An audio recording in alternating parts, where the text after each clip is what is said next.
चलिए अब कुछ आपकी तरफ से कुछ अगर ट्रेडिंग आइडियाज हो लॉन्ग या शॉर्ट साइड पर F and O cash market दोनों में।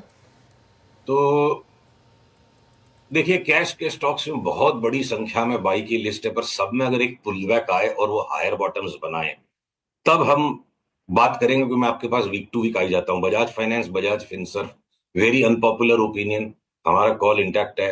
50% का करेक्शन, उनमें कोई भी अनहोनी घटना नहीं है। 2021 में गिरे 50%, 47-48%। 2022 में 35-36% गिरे। अब 50% की उनकी चार्ट है। बीएसई में 50% का करेक्शन मिल सकता है।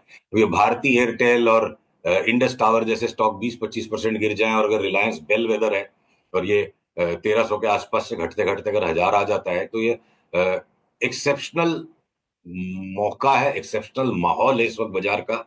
और वॉर न भी हो तो ग्लोबल मार्केट्स के भी पीछे कंटेक्स्ट ऐसी है ना, कि कोई सोचे वॉर नहीं हो रहा है और मैं एकदम से छाप लूं बाजार को।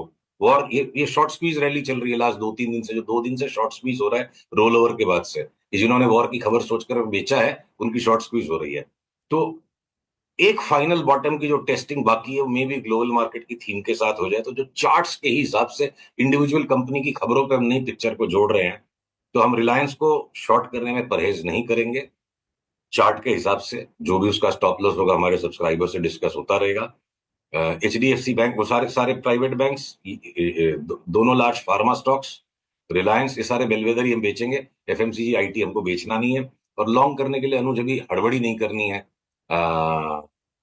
जो डिलीवरी की बाइंग करने के लिए बीच बीच में स्टॉक्स के पैटर्न्स आते हैं, तो फिर अगले सप्ताह तक देखेंगे ना। करेक्शन अगर इतना होना है कि एक नया लो भी इंडेक्स बना सकती है, तो एक बार के लिए हड़बड़ी नहीं करनी है, माल लेने की घाई नहीं करनी है। आराम आराम से अपने टर्म्स पे दोबारा माल मिलेगा।